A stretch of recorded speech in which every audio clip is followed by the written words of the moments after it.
1 to 50 na. So integers 1 to 50, that is 1, 2, 3, 4, bottom sa 50. So find the sum. When you say find the sum, atong gamitan na formula is ito. Series. Okay, so let's find the value of n. So ang n natin diri is 50 because 50 terms ni siya. And then our a sub 1 is 1. And then our d is 1. Okay? So minus 1, 4 minus 3. 3 minus 2, the answer is 1. Okay, so that is the common difference. Now applying the formula, we have Sn or S sub n minus 2 over 2 times 2 times a sub 1 plus n minus 1 times the common difference.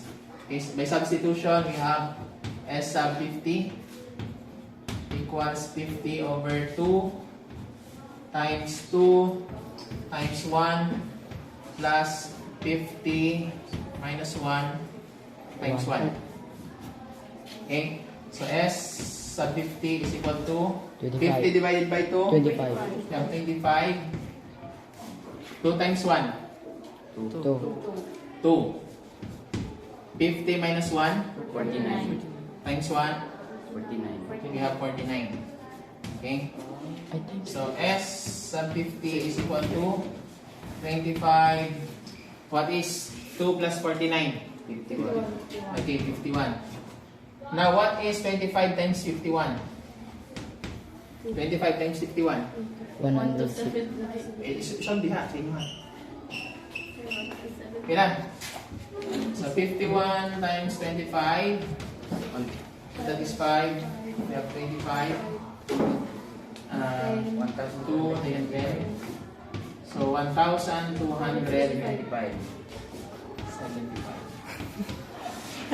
Layo sa akong answer. Inanap ko ng pag-solve. Ganit. Tayo na natin mag-times. Good morning. Ng pag-solve. Sir, I do. tingala mo ng 0 kay ang 50 day minus 1. Akong gimong 1 minus 1. So, kabala naman. Ibisan. Kaya, Kabala naman. Ibisan.